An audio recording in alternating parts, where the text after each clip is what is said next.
Hello दोस्तों, तो आज मैं एक्सप्लेन करने वाला हूँ आप सबके लिए स्वैलो स्टार एनिमी सीरीज के सीजन 4 के एपिसोड 1 को। पर सीजन 4 की स्टार्टिंग से पहले हम सीजन 3 का एक छोटा सा रिकैप कर लेते हैं। जैसा कि सीजन 3 में हमने देखा था कि एक गोल्डन हॉर्न बहमूद नाम के बीस्ट ने अर्थ पर हमला करके उसे तबाह करना शुरू कर दिया था और वो अपने रास्ते में आने वाली हर मिलिट्री बेस को डिस्ट्रॉय करके उन्हें निगल कर अपनी स्ट्रेंथ और पावर को बढ़ाते जा रहा था, जिसे रोकने के लिए लीडर होंग और वॉरियर ली शैन अर्थ के सबसे स्ट्रॉन्गेस्ट वॉरियर्स को इकट्ठा करके उसे रोकने की कोशिश करते हैं। पर वो ऐसा नहीं कर पाते और इसमें नाकाम हो जाते हैं। तो वो दोबारा एक और प्लान बनाकर उसके ऊपर एक बहुत बड़े हाइड्रोजन बॉम्ब से अटैक करते हैं, लेकिन इससे भी उस मॉन्स्टर को कुछ ज्यादा फर्क नहीं पड़ता और वो अपनी बॉडी को रीजनरेट कर लेता है। तो ये देखकर बुबाता फैंग को बताती है कि हमारे लिए इसे रोक पाना बिल्कुल ही इम्पॉसिबल है, क्योंकि अर्थ पर ऐसा कोई भी वेपन नहीं है जो इसे रोक पाए। और फिर वो फैंग को बताती है, लेकिन हाँ, एक रास्ता है, पर उसके लिए हमें कुछ वॉरियर्स को सैक्रिफाइस करना होगा और उसमें तुम्हारी जान जाने का भी खतरा है। फैंग इस खतरे को उठाने के लिए तैयार हो जाता है, जिस पर बुबाता अर्थ के 5 स्ट्रॉन्गेस्ट वॉरियर्स को इकट्ठा करती है और फिर उन्हें अपने साथ उनकी पावर्स को अपने मास्टर की एक फॉरबिडन टेक्निक को यूज करते हुए फैंग की बॉडी में ट्रांसफॉर्म करने के लिए लेकर चली जाती है। और सीजन 3 के लास्ट एपिसोड के एंड में हमने देखा था कि जैसे ये लोग अपने डेस्टिनेशन पर पहुंचे थे, उसी के साथ वो सीजन खत्म हो गया था। तो अब सीजन 4 के एपिसोड 1 की स्टार्ट में हम देखते हैं कि लुओ फैंग और बाकी के 5 वॉरियर्स अपने डेस्टिनेशन पर पहुंच चुके होते हैं, जहां पर लुओ फैंग इन 5 वॉरियर्स की पावर्स को अपने अंदर ट्रांसफर करने के लिए एक रिचुअल परफॉर्म करेगा।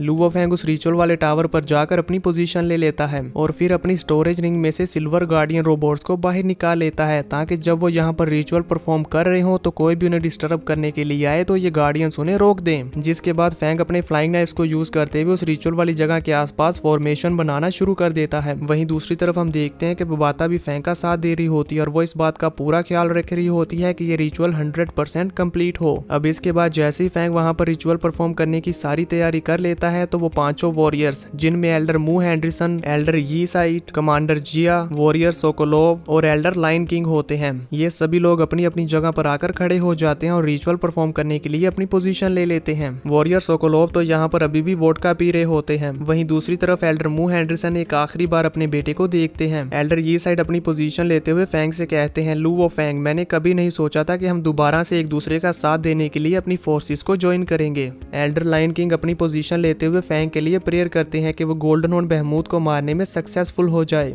और फिर लास्ट में बारी आती है कमांडर जिया की। कमांडर जिया लुओ फैंग से कहते हैं, लुओ फैंग, अब मैं ह्यूमैनिटी की सारी रिस्पॉन्सिबिलिटी तुम पर छोड़ रहा हूँ। लुओ फैंग भी उनसे कहता है, मैं प्रॉमिस करता हूँ, मैं आपसे प्रॉमिस करता हूँ, आप सबका सैक्रिफाइस वेस्ट नहीं जाएगा। मैं लुओ फैंग इस बात की गारंटी लेता हूँ कि मैं इस गोल्डन हॉर्न बहमूद को कम्प्लीटली फिनिश करूंगा। ये कहते हुए फैंग उनकी बहादुरी को देखकर उन्हें सैल्यूट भी करता है। वो सभी भी फैंग के प्रॉमिस को मान लेते हैं और उन्हें फैंग पर पूरा भरोसा होता है कि वो उस गोल्डन हॉर्न बहमूद को मार देगा। अब इसके बाद हम देखते हैं कि फैंग वो रिचुअल स्टार्ट कर देता है। इस रिचुअल के स्टार्ट होते ही हम देखते हैं कि 5 वॉरियर्स के अंदर से उनकी पावर्स निकलकर फैंग के अंदर ट्रांसफर होना शुरू हो जाती है और इसी के साथ साथ इन 5 वॉरियर्स को काफी ज्यादा दर्द भी हो रहा होता है, लेकिन वो खुशी खुशी इस दर्द को एक्सेप्ट करते हैं। ये रिचुअल इतना ज्यादा पावरफुल था कि इसकी वजह से हम देखते हैं समंदर में हलचल मच जाती है। इन 5 एल्डर्स की पावर ट्रांसफर होकर लुओ फैंग के इनर वर्ल्ड में जा रही होती है, जहां पर हम देखते हैं कि लुओ फैंग के इनर वर्ल्ड में उसके स्टार्स बहुत ही तेजी के साथ हलचल करने लगते हैं। फैंग को भी अपनी पावर बढ़ते हुए फील हो रही होती है और यहाँ पर हम देखते हैं कि फैंग को भी बहुत ही ज्यादा बॉडी पेन होता है और वो वहां पर जोर जोर से चीख रहा होता है। अब यूं ही इस रिचुअल में काफी टाइम गुजर जाता है, जहां पर हम देखते हैं कि एट द एंड इन सब वॉरियर्स की पावर लुओ फैंग के अंदर ट्रांसफॉर्म हो जाती है और ये सभी वॉरियर्स वहां पर अपनी कॉन्शियसनेस खो देते हैं, जिसके साथ इनकी बॉडीज वहां पर फ्रीज हो जाती हैं और इनकी इनर सोल पूरी तरह से डिस्ट्रॉय हो जाती है। सिटी में मौजूद लोग भी इस रिचुअल को अपने सामने स्क्रीन पर होता हुआ देख रहे होते हैं। अब इन 5 वॉरियर्स की पावर सक्सेसफुली लुओ फैंग के अंदर ट्रांसफर हो जाने के बाद हम देखते हैं कि लुओ फैंग इन सभी की पावर्स को कंट्रोल करना शुरू कर देता है। अब हमें हॉस्पिटल में एल्डर याओरो, वॉरियर बीस्ट और एल्डर फ्रोस्ट को दिखाया जाता है, जो अपने सामने स्क्रीन पर लुओ फैंग इस रिचुअल को होते हुए देख रहे होते हैं। और फिर एल्डर याओरो आगे बढ़ते हुए इस रिचुअल को देखकर कहती है कि 5 हीरोज ने अपने सैक्रिफाइस को कंप्लीट कर दिया है और उन्होंने अपनी सारी की सारी पावर कंप्लीटली लुओ फैंग की बॉडी में ट्रांसफर कर दी है, जिस वजह से अब लुओ फैंग के पास इस वक्त उस गोल्डन हॉर्न बहमूद के साथ आमने सामने फाइट करने की पावर आ गई है। ये सुनकर वॉरियर फ्रोस्ट खुश हो जाते हैं और कहते हैं, फाइनली अब लुओ फैंग उस गोल्डन हॉर्न बहमूद को मार डालेगा। फिर हम फैंग को देखते हैं जो उन 5 वॉरियर्स की फ्रीज हुई बॉडी को देखता है, जहां पर हम देखते हैं कि उन 5 वॉरियर्स के फेस पर एक स्माइल होती है। इन 5 वॉरियर्स की ह्यूमैनिटी को बचाने के लिए अपनी जान तक दे देने की बहादुरी को देखकर अर्थ पे बचे हुए जितने भी लोग थे वो सब लोग इनको सैल्यूट करते हैं, जिनमें मिलिट्री ऑफिसर, प्रेसिडेंट, सिटी में मौजूद आम लोग और उन्हीं के साथ साथ बाकी सभी ऑफिसर्स भी होते हैं और वो कहते हैं हम सब आपकी इस कुर्बानी को कभी नहीं भूलेंगे। फैंग उन पांचों हीरोज की पावर्स को एब्जॉर्ब करने के बाद उन पांचों की डेड बॉडीज को फाइटर जेट पर भिजवा देता है ताकि वो इनको बे सिटी पर ले जाए और इस गोल्डन हॉर्न बहमूद के मारे जाने के बाद इनका फ्यूनरल किया जाए। फैंग उन पांचों हीरोज के जज्बे और करेज को देखकर एक बार फिर से कसम खाता है, मैं लुओ फैंग उन पांचों हीरोज की हिम्मत और जज्बे को देखते हुए मैं उस गोल्डन हॉर्न बहमूद के साथ फाइट करूंगा। मैं अपनी आखिरी सांस तक उस मॉन्स्टर से फाइट करूंगा, फिर चाहे इसमें मेरी जान ही क्यों ना चली जाए। और फिर फैंग वहां से उस गोल्डन हॉर्न बहमूद की तरफ दौड़ लगा देता है और कहता है मैं अपनी मौत से लड़ने जा रहा हूँ। ये कहते हुए फैंग उस गोल्डन हॉर्न बहमूद की तरफ बहुत ही तेजी के साथ जाने लगता है। लुओ फैंग को उसकी तरफ जाते हुए देखकर एल्डर जाओराओ कहती है लुओ फैंग बहुत ही तेजी के साथ उस गोल्डन हॉर्न बहमूद की तरफ जा रहा है। रिपोर्टर सिटी में मौजूद लोगों से कहता है चलो हम प्रे करते हैं कि लुओ फैंग इस फाइट में जीत जाए। सिटी में मौजूद सभी लोग प्रे करने लगते हैं। वहीं दूसरी तरफ हम देखते हैं फैंग बहुत ही स्पीड के साथ समंदर की गहराइयों में जा रहा होता है। बबाता फैंग को बता रही होती है कि वो गोल्डन हॉर्न बहमूद से कितना दूर है और फिर कुछ ही पलों में हम देखते हैं कि फैंग उस गोल्डन हॉर्न बहमूद के बिल्कुल सामने होता है। फैंग के वहां पर आते ही वो गोल्डन हॉर्न बहमूद नींद से जाग जाता है और फिर फैंग के ऊपर एक बहुत ही जबरदस्त रोर करता है।